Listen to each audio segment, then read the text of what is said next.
പിതാവിന്റെയും പുത്രന്റെയും പരിശുദ്ധാത്മാവിന്റെയും നാമത്തിൽ ആമേൻ. കർത്താവേ, നിന്റെ ഉന്നതമായ നാമത്തിന് സ്വസ്ഥം ചെയ്യുന്നു. അങ്ങയുടെ മക്കള് ഈ ആശീർവാദം വാങ്ങിച്ചുകൊണ്ട് ഇന്ന് ജീവിതത്തിന്റെ വിവിധ മണ്ഡലങ്ങളിലേക്ക് പോവുകയാണ്. കർത്താവേ, ഇവിടെ ഓഫീസിൽ പോകുന്നവരുണ്ട്, അവിടെ സ്ഥിരമായിട്ട് അവർ അനുഭവിക്കുന്ന പല വിധത്തിലുള്ള പ്രയാസങ്ങളും ഞെരുക്കങ്ങളും രക്തസമ്മർദ്ദം ഉണ്ടാക്കുന്ന പല അനുഭവങ്ങളുണ്ട്. കർത്താവേ, ആ വിഷയങ്ങളെല്ലാം ദൈവത്തിന് ഈ നിമിഷം പരിശുദ്ധയുടെ മാധ്യസേൽപ്പിക്കുന്നു. സ്കൂളിൽ പോകുന്ന അധ്യാപകരെ, പഠിക്കാൻ പോകുന്ന കുഞ്ഞുങ്ങൾ, കോളേജിൽ പോകുന്നവരെ, അവിടെ എല്ലാം അവർക്ക് ചെയ്തു തീർക്കേണ്ട ഉത്തരവാദിത്തങ്ങൾ പരിശുദ്ധ ദേവമാതാവിന് ഞാൻ ആ വിഷയം സമർപ്പിച്ച് പ്രാർത്ഥിക്കുന്നു. ഇന്ന് ബാങ്കിൽ പോകുന്നവരെ, അതുപോലെ തന്നെ ഓരോരോ ആവശ്യങ്ങൾക്കായി ദൈവതിരുസന്നിധിയിലെ ഇതുവരെ വെച്ചിരിക്കുന്ന മുഴുവൻ പ്രാർത്ഥനകൾ, ഇന്നുവരെ ചില കാര്യങ്ങൾ നീക്കുപോക്കില്ലാത്ത വിഷയങ്ങൾക്കെല്ലാം ഈ കർത്താവിൻ്റെ ആശീർവാദത്താൽ ഈശോ മിശിഹായുടെ ഉന്നതമായ നാമത്തിൽ പ്രാർത്ഥനയുടെ ശക്തിയാൽ നിങ്ങൾക്ക് നീക്കുപോക്കുണ്ടാകാൻ പ്രാർത്ഥിക്കുന്നു. തടസ്സപ്പെട്ട് കിടക്കുന്ന കാര്യങ്ങൾ ചെയ്യാൻ പറ്റാതെ ചെയ്യണമെന്ന് ആഗ്രഹിച്ചിട്ട് മാറ്റി വെച്ചിട്ട് ചെയ്യാതെ നീണ്ടു പോകുന്ന കാര്യങ്ങളുടെ മേൽ കർത്താവിൻ്റെ കരുണ വിശുദ്ധ രക്തം തളിക്കപ്പെട്ട് പ്രാർത്ഥിക്കുന്നു. ഇതുവരെ വെച്ചിരിക്കുന്ന മുഴുവൻ പ്രാർത്ഥനകൾ, ഇന്നുവരെ ചില കാര്യങ്ങൾ നീക്കുപോക്കില്ലാത്ത വിഷയങ്ങൾക്കെല്ലാം ഈ കർത്താവിൻ്റെ ആശീർവാദത്താൽ ഈശോ മിശിഹായുടെ ഉന്നതമായ നാമത്തിൽ പ്രാർത്ഥനയുടെ ശക്തിയാൽ നിങ്ങൾക്ക് നീക്കുപോക്കുണ്ടാകാൻ പ്രാർത്ഥിക്കുന്നു. തടസ്സപ്പെട്ട് കിടക്കുന്ന കാര്യങ്ങൾ ചെയ്യാൻ പറ്റാതെ ചെയ്യണമെന്ന് ആഗ്രഹിച്ചിട്ട് മാറ്റി വെച്ചിട്ട് ചെയ്യാതെ നീണ്ടു പോകുന്ന കാര്യങ്ങളുടെ മേൽ കർത്താവിൻ്റെ കരുണ വിശുദ്ധ രക്തം തളിക്കപ്പെട്ട് പ്രാർത്ഥിക്കുന്നു. God infuse your spirit of power and grace. Thank you, Jesus. അമ്മേ പരിശുദ്ധ അമ്മേ പരിശുദ്ധ ദൈവമാതാവേ, കൃപാസനത്തിലൂടെ ഞങ്ങൾക്കും ഞങ്ങളുടെ ദേശത്തിനും അമ്മ മധ്യസ്ഥം തേടി തന്ന എല്ലാ അനുഗ്രഹങ്ങൾക്കും കൃപകൾക്കും ഞങ്ങളിപ്പോൾ ഹൃദയം നിറഞ്ഞ നന്ദി പറയുന്നു. അമ്മേ പരിശുദ്ധമ്മേ ദൈവമാതാവേ, 2004 ഡിസംബർ 7 ഉച്ചകഴിഞ്ഞ് 2:30 കൃപാസനത്തിൽ സംഭവിച്ച അമ്മയുടെ പ്രത്യക്ഷപ്പെടലിനെ കുറിച്ച് തിരുസഭയ്ക്ക് സമർപ്പിച്ചിരിക്കുന്ന പഠനരേഖകളുടെ മേൽ സഭാത്മകമായ പഠനം ആരംഭിക്കുവാൻ ഞങ്ങൾ പ്രാർത്ഥിക്കുന്നു. അമ്മേ പരിശുദ്ധമേ, ഭൂസ്വർലോകങ്ങളുടെ രാജ്ഞിയായ അങ്ങേയ്ക്ക് ഭൗമസംരക്ഷണത്തിനായി പ്രപഞ്ചപ്രകൃതിയെ തന്നെ തിരുസഭ പ്രതിഷ്ഠിക്കുവാൻ ഈ പ്രത്യക്ഷീകരണം വഴി ഇടയാക്കണമേ. പരിശുദ്ധമേ, ജപമാല മാതാവേ, സകല കൃപാസനം പ്രാർത്ഥനയോടും ചേർത്ത് ഞങ്ങളിപ്പോൾ പ്രാർത്ഥിക്കുന്ന ഈ കുടുംബത്തിന്റെ പ്രത്യേക നിയോഗം പറ മക്കളെ.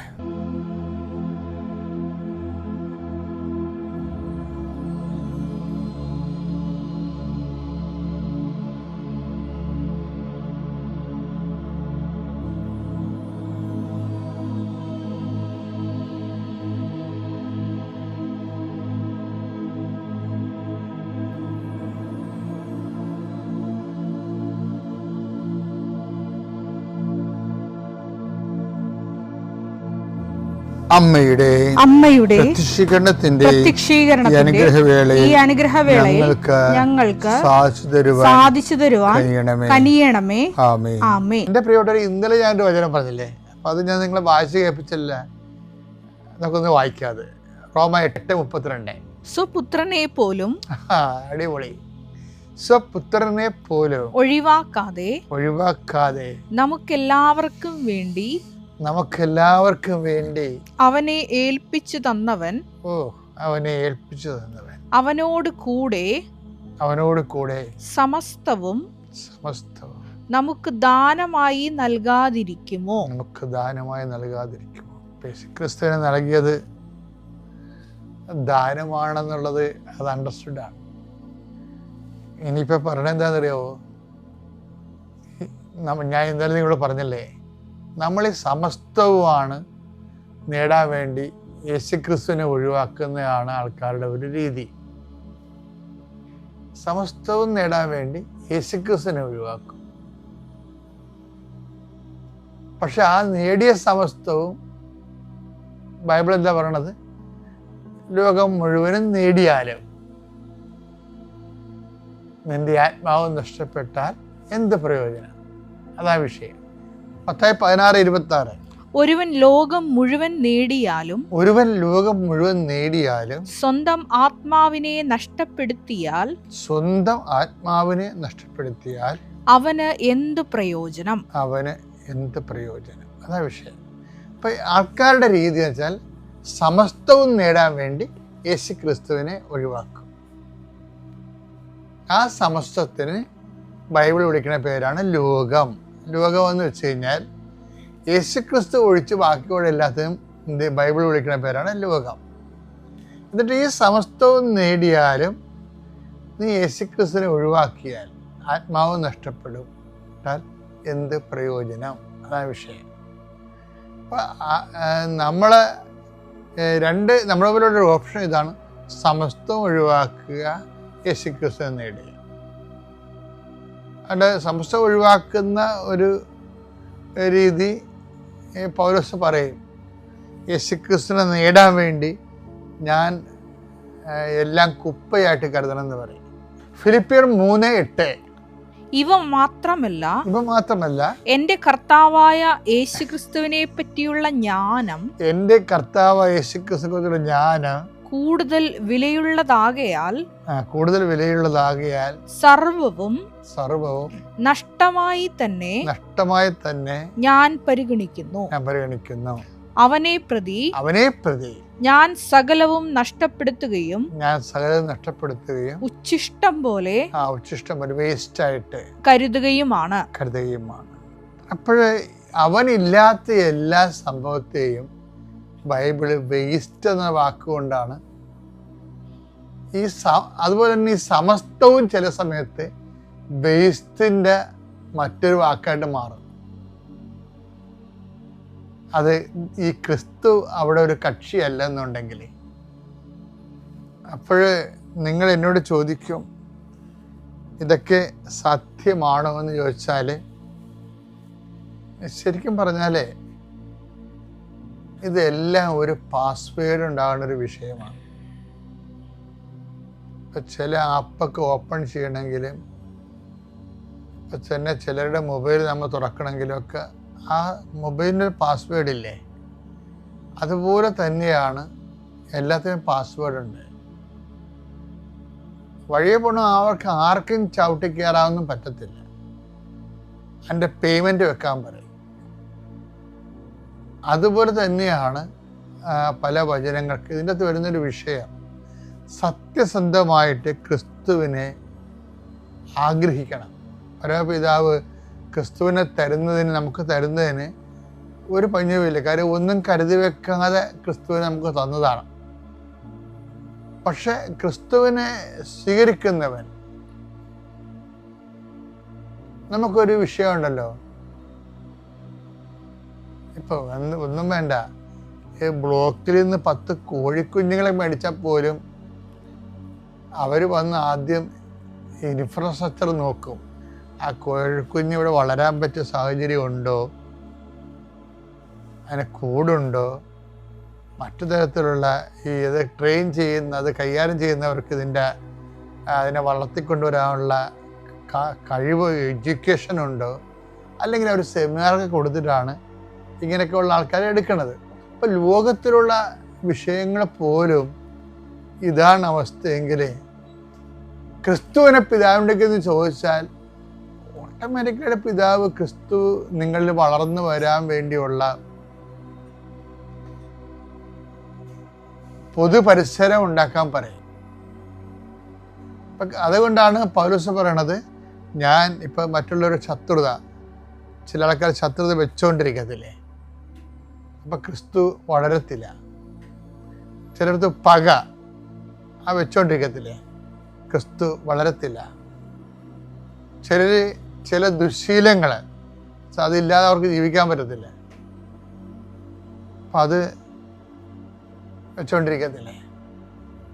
അപ്പം അതിന് ഒന്നാം സ്ഥാനം കിട്ടത്തില്ല. ഈ ക്രിസ്തുവിന് ഒന്നാം സ്ഥാനം കിട്ടിയില്ലെങ്കിൽ ക്രിസ്തുവിനെ പരമപിതാവ് നമുക്ക് തരുമെന്ന് ഒരു ഉറപ്പുമില്ല. അത് തന്നെയല്ല, ക്രിസ്തു നമ്മളിൽ വളർന്നു വരാൻ സാധ്യതയില്ലെങ്കിലും ക്രിസ്തുവിനെ കിട്ടാൻ മാർഗമില്ല. ഇത് എല്ലാ മതങ്ങളെപ്പോലെ ഒരു മതമല്ല ഇത്. ഞാൻ 40 കൊല്ലം പൗരോഹിത്യവും 15 കൊല്ലം വിശ്വാസ ജീവിതവും കഴിഞ്ഞപ്പോൾ 40, 15, 55 കൊല്ലമാണ് ഞാൻ ഈ വിശ്വാസത്തെ ട്രെയിൻ ചെയ്യപ്പെട്ടിരിക്കുന്നത്. 15 കൊല്ലം, 10 കൊല്ലം, 50 കൊല്ലം, ഇപ്പം 50 കൊല്ലമായി. 1/2 നൂറ്റാണ്ടാണ് ട്രെയിനിങ് കിട്ടിയിരിക്കുന്നത്. അപ്പം നിങ്ങളുടെ കയ്യിൽ നിന്നൊക്കെ എന്തെങ്കിലുമൊക്കെ ഒരു അറിവുകേട് വന്ന എനിക്ക് അത്ഭുതപ്പെടാനില്ല. കാര്യം ഞാൻ 50 കൊല്ലം ഈ വിഷയത്തിൽ ട്രെയിൻ കിട്ടിയ ആളാണ്. 10 കൊല്ലം സെമിനാരിയിലും 40 കൊല്ലം ഫീൽഡിലും ജീവിച്ചതിന് ശേഷം ആണ് ഞാനിത് പറയണത്. അപ്പോൾ എന്നെ നിങ്ങൾ ആ രീതി മനസ്സിലാക്കിയാൽ മതി.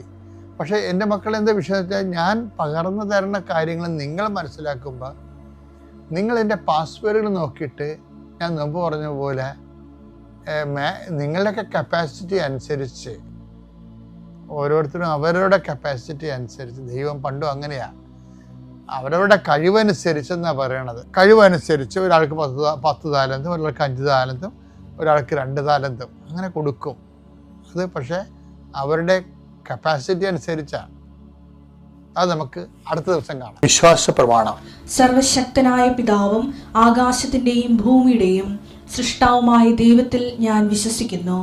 അവിടുത്തെ ഏകപുത്രനും ഞങ്ങളുടെ കർത്താവുമായ ഈശോമിശിഹായിലും ഞാൻ വിശ്വസിക്കുന്നു.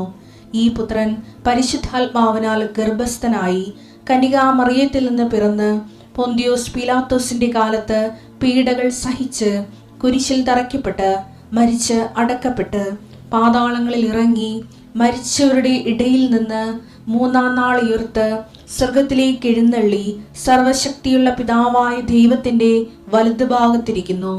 അവിടെ നിന്ന് ജീവിക്കുന്നവരെയും മരിച്ചവരെയും വിധിക്കുവാൻ വരുമെന്നും ഞാൻ വിശ്വസിക്കുന്നു. പരിശുദ്ധാത്മാവിലും ഞാൻ വിശ്വസിക്കുന്നു. വിശുദ്ധ കത്തോലിക്കാ സഭയിലും പുണ്യവാന്മാരുടെ ഐക്യത്തിലും പാപങ്ങളുടെ മോചനത്തിലും ശരീരത്തിന്റെ ഉയർപ്പിലും നിത്യമായ ജീവിതത്തിലും ഞാൻ വിശ്വസിക്കുന്നു. ആമേൻ. സുഖസ്ഥനായ ഞങ്ങളുടെ പിതാവേ, അങ്ങയുടെ നാമം പൂജിതമാകണമേ. അങ്ങയുടെ രാജ്യം വരണമേ. അങ്ങയുടെ തിരുമനസ് സ്വർഗത്തിലെ പോലെ ഭൂമിയിലുമാകണമേ. അന്നു വേണ്ടുന്ന ആഹാരം ഇന്ന് ഞങ്ങൾക്ക് തരണമേ. ഞങ്ങളോട് തെറ്റ് ചെയ്യുന്നവരോട് ഞങ്ങൾ ക്ഷമിക്കുന്നത് പോലെ ഞങ്ങളുടെ തെറ്റുകൾ ഞങ്ങളോടും ക്ഷമിക്കണമേ. ഞങ്ങളെ പ്രലോഭനത്തിൽ ഉൾപ്പെടുത്തരുതേ, തിന്മയിൽ ഞങ്ങൾ രക്ഷിക്കണമേ. ആമേൻ. നന്മ നിറഞ്ഞ മറിയമേ, സ്വസ്തി. കർത്താവ് അങ്ങയുടെ കൂടെ സ്ത്രീകളിൽ അങ്ങ് അനുഗ്രഹിക്കപ്പെട്ടവളാകുന്നു. അങ്ങയുടെ ഉദരത്തിൻ ഫലമായി ഈശോ അനുഗ്രഹിക്കപ്പെട്ടവനാകുന്നു. പരിശുദ്ധ മറിയമേ, തമ്പുരാന്റെ അമ്മേ, പാപികളായ ഞങ്ങൾക്ക് വേണ്ടി ഇപ്പോഴും ഞങ്ങളുടെ മരണസമയത്തും തമ്പുരാനോട് അപേക്ഷിക്കണമേ. ആമേൻ. മാക്സിമം ഞാൻ ഹെൽപ്പ് ചെയ്യാൻ നോക്കാം എന്ന് പറഞ്ഞ് വീട്ടിൽ നിന്ന് പോയി. പിന്നീട് മെയ് മാസത്തിൽ ആ വ്യക്തി പറഞ്ഞതനുസരിച്ച് ഞാൻ ഒന്നുകൂടി എംബസിയിലേക്ക് റീ ആപ്ലിക്കേഷൻ കൊടുക്കാൻ വേണ്ടി പോയി. എംബസിയിൽ റീ ആപ്ലിക്കേഷൻ കൊടുക്കാൻ വേണ്ടി പോയിട്ട് തിരിച്ച് ഡൽഹി എയർപോർട്ടിൽ ഞങ്ങളിങ്ങനെ ഞാനും ബ്രദറും കൂടെ ഇരിക്കുവാണ്. അപ്പം ഞങ്ങളുടെ ഫ്ലൈറ്റ് വരാൻ ഒരുപാട് സമയമുണ്ട്. അപ്പം ഞങ്ങൾ ഒത്തിരി നേരത്തെയാണ് ചെന്നത്. അപ്പം ഞങ്ങളിങ്ങനെ വെറുതെ ഇരിക്കുന്ന സമയത്ത് ഞാനിങ്ങനെ മനസ്സിൽ വിചാരിച്ചു, അറിയുന്ന ഒരു മനുഷ്യൻ പോലും ഈ എയർപോർട്ടിൽ ഇല്ലല്ലോ, ഇങ്ങനെയൊക്കെ ഞാനിങ്ങനെ വിചാരിച്ചു. അപ്പോൾ എൻ്റെ ബ്രദർ പറഞ്ഞു, നീ കടുവാക്കുളത്തു നിന്ന് കോട്ടയത്തിനല്ലല്ലോ വന്നത്, നീ ഡൽഹിക്കല്ലേ വന്നത്, അറിയുന്നവരെ ആരെയും കണ്ടാൽ അത് അത്ഭുതമാടി എന്ന് എന്നോടിങ്ങനെ പറഞ്ഞു. അപ്പം ഞാനിങ്ങനെ മനസ്സിൽ വിചാരിക്കുവാണ്, എൻ്റെ അമ്മ മാതാവേ, ഈ PCC എനിക്ക് തരുമെന്നുണ്ടെങ്കിൽ നീ എനിക്കൊരു അടയാളം തരണം, ഞാൻ അറിയുന്ന ആരുടെയെങ്കിലും ഒരു മുഖം എന്നെ ഒന്ന് കാണിച്ചു തരണം എന്നിങ്ങനെ ഞാൻ മനസ്സിൽ വിചാരിച്ചിരിക്കുമ്പോൾ ഞാൻ അറിയുന്ന ഒരച്ഛൻ എൻ്റെ ഫ്രണ്ടിൽ കൂടെ അങ്ങോട്ട് നടന്നു പോയി. അപ്പോൾ ഞാൻ വിചാരിച്ചു, ഇനി മാതാവ് ശരിക്കും എനിക്ക് അടയാളം തന്നതാണോ അതോ ബൈ ചാൻസ് അച്ഛൻ അതിലേ അങ്ങ് കടന്നു വന്നതാണോ? കാരണം ഞാൻ ഓർത്ത ആ നിമിഷം തന്നെയാണ്. അപ്പം ഞാൻ വിചാരിക്കുവാണ്, മാതാവ് ഞാൻ ഒന്നുകൂടെ ചോദിക്കുവാണ്, എന്നോടൊന്ന് തോന്നരുത്, ഞാനിരിക്കുന്ന ഫ്ലൈറ്റിൽ എൻ്റെ തൊട്ടടുത്തായിട്ട് ഈ അച്ഛനെയും കൂടെ ഞാൻ കാണുവാണെങ്കിൽ ഞാൻ ഉറപ്പായിട്ടും വിശ്വസിക്കും, നീ എനിക്ക് തരുന്ന അടയാളമാണെന്ന് ഞാൻ വിശ്വസിക്കാമെന്ന് ഞാൻ മനസ്സിലിങ്ങനെ വീണ്ടും പറഞ്ഞു. അപ്പോൾ പിന്നീട് എൻ്റെ ഫ്ലൈറ്റിൻ്റെ ടൈമായി മുമ്പോട്ട് പോവാണ്. അപ്പം ഞാനിങ്ങനെ ബ്രദറിനോട് പറഞ്ഞു, എടാ മാതാവിനോട് ഞാനിങ്ങനെ ഒരു കാര്യം പറഞ്ഞിട്ടുണ്ട്. അപ്പം അവൻ പറഞ്ഞു, നമ്മൾ എത്ര നേരത്തെ അടി വന്നത്, ആ അച്ഛനൊക്കെ ഇപ്പം വീട്ടിലെത്തിയിട്ടുണ്ടായിരിക്കും എന്നൊക്കെ ഇങ്ങനെ പറഞ്ഞു. ഞങ്ങൾ ഫ്ലൈറ്റിൽ കയറുന്നതിന് മുമ്പ് ബോർഡിംഗ് പാസ് എടുത്തു, ടിക്കറ്റ് സീറ്റ് നമ്പറൊക്കെ കിട്ടി. പക്ഷേ ഫ്ലൈറ്റിലോട്ട് കയറുന്നതിന് തൊട്ട് മുമ്പ് എയർ ഹോസ്റ്റസ് വന്നിട്ട് എൻ്റെ സീറ്റ് നമ്പർ മാറ്റി പേന വെച്ചിട്ട് മാറ്റി വേറൊരു സീറ്റ് നമ്പർ എഴുതി. അപ്പോൾ ഞാൻ വിചാരിച്ചു ഇതെന്താ, എനിക്കൊന്നും മനസ്സിലായില്ല. കാരണം വേറെ ആരുടെ സീറ്റ് നമ്പർ മാറ്റിയില്ല, എൻ്റെതും എൻ്റെ ബ്രദറിൻ്റെ സീറ്റ് നമ്പർ മാത്രം മാറ്റി. എന്താണെങ്കിലും ഞങ്ങൾ ഫ്ലൈറ്റിൽ കയറി അകത്ത് കയറി ഇരുന്ന് കഴിഞ്ഞ് ഞാൻ കണ്ണ് തുറക്കുമ്പോൾ, ഞാൻ ജസ്റ്റ് ഇങ്ങനെ നോക്കുമ്പം എൻ്റെ തൊട്ട് ഫ്രണ്ടിൽ ആ അച്ഛൻ ഇരിപ്പുണ്ടായിരുന്നു. അപ്പം എനിക്ക് ഭയങ്കരമായിട്ട് അങ്ങ് സന്തോഷം വന്നു. എന്ത് ചെയ്യണം എന്നറിയില്ല. ആ അച്ഛൻ എന്നോട് ഇറങ്ങാൻ നേരത്തൊക്കെ ഇടയ്ക്ക് സംസാരിച്ചു, വർത്താനം പറഞ്ഞു. അപ്പോഴൊന്നും ഇങ്ങനെയൊരു നിയോഗം എൻ്റെ മനസ്സിലുണ്ടെന്നുള്ളത് ആർക്കും അറിയില്ലായിരുന്നു. വീട്ടിൽ വന്നു. 4-5 മാസമായിട്ട് എനിക്ക് കിട്ടാതിരുന്ന PCC വെറും 3 ദിവസം കൊണ്ട് എനിക്ക് സാക്ഷനായി കിട്ടി. എന്നോട് നിൻ്റെ PCC റിജക്റ്റ് ആയെന്ന് വിളിച്ച് പറഞ്ഞത് ആരായിരുന്നോ അവർ തന്നെ വിളിച്ചിട്ട് എന്നോട് പറഞ്ഞു, നിൻ്റെ PCC റെഡി ആയിട്ടുണ്ട്, വന്ന് കളക്ട് ചെയ്തോളാൻ പറഞ്ഞു. അങ്ങനെ ഞങ്ങൾ വീണ്ടും ഡൽഹിയിൽ പോയി PCC കളക്ട് ചെയ്തു, തിരിച്ചു വന്നു. PCC കിട്ടി. പക്ഷെ അപ്പോഴും വേറൊരു പ്രശ്നം ഉണ്ടായിരുന്നു. എനിക്ക് വന്ന ഓഫർ ലെറ്ററിൻ്റെ കാലാവധി കഴിഞ്ഞു പോയായിരുന്നു. അപ്പോൾ വീണ്ടും മാതാവിനോട് പ്രാർത്ഥിച്ച് വീണ്ടും അവർക്ക് മെയിൽ അയച്ചു, ഹോസ്പിറ്റലുകാർക്ക് മെയിൽ അയച്ചു. അവർ വളരെ ഹാപ്പി ആയിരുന്നു. വീണ്ടും ഒരു ഓഫർ ലെറ്ററും COSും അവർ റീഇഷ്യൂ ചെയ്ത് എനിക്ക് തന്നു. പിന്നെ വിസയ്ക്ക് അപ്ലൈ ചെയ്തു. വിസയ്ക്ക് അപ്ലൈ ചെയ്യാൻ പറ്റി. ദൈവാനുഗ്രഹിച്ച് മാതാവിൻ്റെ വലിയ അനുഗ്രഹം കൊണ്ട് മാത്രം ഇത്രയും വലിയൊരു തടസ്സം എൻ്റെ മാറിക്കിട്ടി. ഈ മാസം 10-ാം തീയതി എൻ്റെ വിസ പാസ്പോർട്ടിൽ അടിച്ചു വന്നു. ദൈവത്തിന് 1000 നന്ദി. അമ്മ മാതാവ് ചെയ്ത അനുഗ്രഹത്തിന് എത്ര നന്ദി പറഞ്ഞാലും മതിയാവില്ല. ഞാൻ വിസ കിട്ടി, എൻ്റെ കയ്യിൽ പാസ്പോർട്ട് കിട്ടിയ അന്ന് രാവിലെ ഞാനിവിടെ വന്നിരുന്നു. മാതാവിൻ്റെ അടുക്കൽ വന്ന്, മാതാവ് എൻ്റെ വിസ നീ കാണണം, ഈ വിസ കണ്ടിട്ടേ ഞാനിത് തുറക്കുന്നുള്ളൂ എന്ന് പറഞ്ഞ് മാതാവിനെ ഞാൻ വിസ കാണിച്ചിരുന്നു. പിന്നീട് ഞാൻ അടുത്ത മാസമാണ്, പകുതിയോടുകൂടെയാണ് പോകാൻ വേണ്ടി ഇരിക്കുന്നത്. ഇതിനിടയിൽ ഞാൻ എൻ്റെ പ്രാർത്ഥനാ ജീവിതത്തെക്കുറിച്ച് പറയുവാണെങ്കിൽ, നോയമ്പ് ഉപവാസവും ഞാൻ മുടക്കാറില്ല. എല്ലാ ചൊവ്വാഴ്ചയിലും ഞാൻ നോയമ്പ് എടുക്കാറുണ്ട്. പിന്നീട് പത്രവിതരണം ഞാൻ ചെയ്യുന്നത് ഇവിടുന്ന് അടുത്തിരിക്കുന്നവർക്ക് കൊടുക്കും. മിച്ചമുള്ള പത്രങ്ങളുമായിട്ട് ഞങ്ങളുടെ കോട്ടയം ആശുപത്രിയുണ്ട്, അവിടെ ജനറൽ ഹോസ്പിറ്റലിലേക്ക് പോകുമ്പം എല്ലാവർക്കും എത്ര പത്രമുണ്ടോ അത്രയും പത്രത്തിനനുസരിച്ച് ഓരോ പൊതി ചോറും കൂടെ വാങ്ങും. അപ്പം ചോറും അവിടെ ഹോസ്പിറ്റലുള്ളവർക്ക് കൊടുക്കും. അതിൻ്റെ കൂടെ മാതാവിൻ്റെ പത്രം എല്ലാവരും വായിക്കണം, എനിക്ക് ഒത്തിരി അനുഗ്രഹങ്ങൾ തരുന്ന മാതാവാണെന്ന് പറഞ്ഞ് എല്ലാവർക്കും പത്രവും കൊടുക്കും. അങ്ങനെയാണ് ഞാൻ ചെയ്യാറ്. ഇതിൻ്റെ ഇടയിൽ ബൈബിള് വായിക്കാൻ തുടങ്ങിയിട്ടുണ്ടായിരുന്നു. അങ്ങനെ സമ്പൂർണ്ണ ബൈബിള് 4 പ്രാവശ്യം മുഴുവനായിട്ട് വായിക്കാൻ പറ്റി. 5-ാമത്തെ പ്രാവശ്യം വായിച്ചുകൊണ്ടിരിക്കുവാണ്. ഇങ്ങനെ ആത്മീയമായിട്ടും അല്ലാതെയും എന്നെ വളരെയധികം മാതാവ് ഉയർത്തിയിട്ടുണ്ട്. ഈ അനുഗ്രഹത്തിനെല്ലാം എൻ്റെ കഴിവ് കൊണ്ടല്ല, മാതാവിൻ്റെ ദൈവത്തിൻ്റെ കൃപ കൊണ്ട് മാത്രമാണെന്ന് ഞാൻ ഉറച്ചു വിശ്വസിക്കുന്നു. ഇത്രയേറെ അനുഗ്രഹം എനിക്കും എൻ്റെ കുടുംബത്തിനും വാങ്ങിത്തന്ന അമ്മയ്ക്കും തിരുക്കുമാരനും കോടാനുകോടി നന്ദി അർപ്പിക്കുന്നു. Praise the Lord. Ave Maria.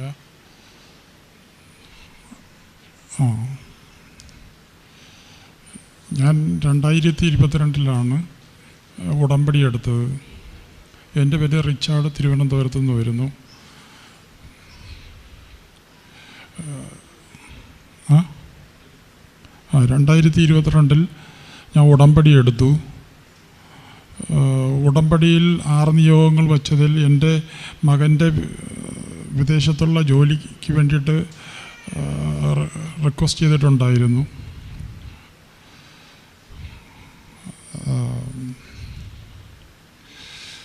അതിൽ അവന് ഡിഗ്രി കഴിഞ്ഞതിന് ശേഷം ILTCക്ക് വിട്ടപ്പോൾ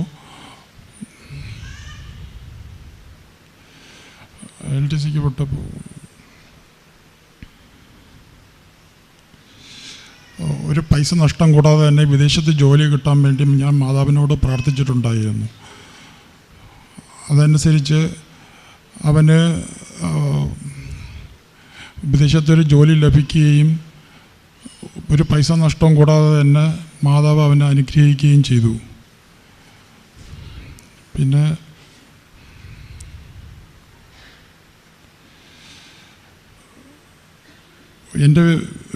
ഞാൻ സ്വയം തൊഴിൽ ചെയ്യുന്ന ഒരാളാണ്. എനിക്ക് എൻ്റെ വീടിൻ്റെ ഫ്രണ്ടിലൊരു കട കെട്ടണമെന്ന് ആഗ്രഹം ഉണ്ടായിരുന്നു. അതിന് വേണ്ടിയിട്ട് ഞാൻ കുറേ ശ്രമിച്ചിട്ടുണ്ടായിരുന്നു. ഒരു തരത്തിലും അത് എങ്ങനെ തുടങ്ങണം, എവിടെ ആരംഭിക്കണമെന്ന് എനിക്ക് അറിയില്ലായിരുന്നു.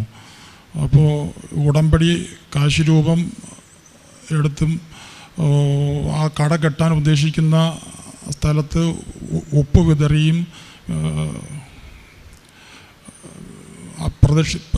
പ്രത്യക്ഷീകരണ പ്രാർത്ഥന പഠിച്ചപ്പോൾ എനിക്ക് കട എളുപ്പത്തിൽ പൂർത്തിയാക്കാൻ കഴിഞ്ഞു. യേശുവേ സ്തോത്രം, യേശുവേ നന്ദി, യേശുവേ മഹത്വം, യേശുവേ ആരാധന.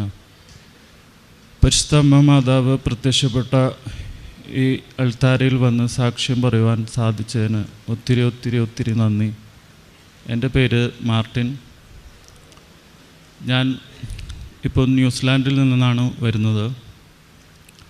എൻ്റെ നാട്ടിൽ ഇരിഞ്ഞാലക്കുട രൂപതയിൽ നടവരമ്പ് എന്ന ഇടവകയിൽ നിന്നാണ് ഞാൻ വരുന്നത്. എനിക്ക് പറയാനുള്ള സാക്ഷ്യം, ഞാനും എൻ്റെ ഭാര്യയും 2018 നവംബറിൽ ആദ്യമായി ഉടമ്പടി എടുക്കാൻ വന്നു. അതിനുശേഷം അമ്മ മാതാവും ഈശോയും ഒത്തിരി ഒത്തിരി അനുഗ്രഹങ്ങൾ ഞങ്ങളുടെ ജീവിതത്തിൽ ചൊരിഞ്ഞു തന്നു. അന്നാളിലൊക്കെ ഞങ്ങൾ ഉടമ്പടി കൃത്യമായി പാലിക്കുകയും ഞങ്ങൾ പ്രേക്ഷിത പ്രവർത്തനങ്ങളും കാരുണ്യ പ്രവൃത്തികളൊക്കെ ചെയ്തു വന്നു. അതുമൂലം ഞങ്ങൾക്ക് ഒത്തിരി അനുഗ്രഹങ്ങൾ മാതാവ് നേടിത്തന്നിട്ടുണ്ട്. കഴിഞ്ഞ 2022 ഞാൻ ഉടമ്പടി പുതുക്കി. എനിക്ക് അവിടേക്ക് പോകാനുള്ള, ന്യൂസിലാൻഡിലേക്ക് പോകാനുള്ള വിസ ലഭിച്ചു. ഞാൻ അവിടേക്ക് പോകുമ്പോൾ എൻ്റെ മനസ്സിൽ ഒത്തിരി പ്രതീക്ഷകളുണ്ടായിരുന്നു. ഞാൻ UK-ന്ന് MBA കഴിഞ്ഞ വ്യക്തി എന്നുള്ള രീതിയിൽ ഓവർ കോൺഫിഡൻസ് എനിക്കുണ്ടായിരുന്നു. പക്ഷേ അവിടെ ചെന്ന് ഒത്തിരിയേറെ സ്ട്രഗിൾ ചെയ്യേണ്ടി വന്നു. ഞാൻ വന്നത് മൂലം ഞങ്ങളൊരു ഭവനം അവിടെ എടുത്തു. അതും മാതാവിൻ്റെ ഇടപെടൽ കാരണം കൊണ്ട് തന്നെയാണ് ആ ഭവനം ഞങ്ങൾക്ക് ലഭിച്ചത്. കാരണം അവിടെ വീട് കിട്ടുക എന്നുള്ളത് ഒത്തിരി ബുദ്ധിമുട്ടുള്ള കാര്യമാണ്, പ്രത്യേകിച്ചും പുറത്തുനിന്നുള്ളവർക്ക്. അങ്ങനൊരു വീട് ലഭിച്ചെങ്കിലും ഒരാളുടെ ശമ്പളം കൊണ്ട് തന്നെ ജീവിക്കുക എന്നുള്ളത് ബുദ്ധിമുട്ടുള്ള കാര്യമാണ്. അപ്പോൾ എനിക്ക് ജോലിയില്ല, ഭാര്യ തന്നെയാണ് ചിലവുകൾ നടത്തേണ്ടത്. അങ്ങനെ വന്നപ്പോൾ ഒത്തിരി ഞങ്ങൾ മനസ്സ് വിഷമിച്ചു. ഞാൻ ഒത്തിരിയേറെ ഇൻ്റർവ്യൂകൾ അറ്റൻഡ് ചെയ്തെങ്കിലും ആർക്കും ഫ്രഷ് കാൻഡിഡേറ്റ്സിന് ആർക്കും ആവശ്യമില്ല. അങ്ങനെ വന്നപ്പോൾ മനസ്സ് ഒരുപാട് തളർന്നു. എങ്കിലും ഞാൻ മാതാവിനെ മുറുകെ പിടിച്ചുകൊണ്ട് അവിടെ ഒരു റെപ്യൂട്ടഡ് ആയിട്ടുള്ള ഒരു കമ്പനിയിൽ നിന്ന് എന്നെ വിളിക്കുകയും ആ ഇൻ്റർവ്യൂവിന് ഞാൻ പോകുമ്പോൾ മാതാവിൻ്റെ കാശ് രൂപം ഞാൻ മുറുകെ പിടിച്ചുകൊണ്ട് തന്നെ ആ ഇൻ്റർവ്യൂ അറ്റൻഡ് ചെയ്തു. എനിക്ക് പുറത്തുനിന്നുള്ളവർ ചിന്തിക്കുമ്പോൾ, കാരണം അവിടെയുള്ളവർ തന്നെ ഇൻ്റർവ്യൂവിന് വന്നിട്ടുണ്ട്. ഏറ്റവും പ്രിഫറൻസ് അവർക്ക് തന്നെയായിരിക്കും, കാരണം അവിടെയുള്ളവരാണ്, അവർക്ക് പ്രത്യേകിച്ച് ചിന്തിക്കേണ്ട കാര്യമില്ല. പക്ഷേ എനിക്കപ്പോഴും വിശ്വാസം ഉണ്ടായിരുന്നു കിട്ടും എന്നുള്ളത്. അതുപോലെ തന്നെ സംഭവിച്ചു. മാതാവ് അതിലിടപെട്ടു, ഞങ്ങളുടെ പ്രാർത്ഥന കേട്ടു, എനിക്ക് ആ ജോലി ലഭിച്ചു.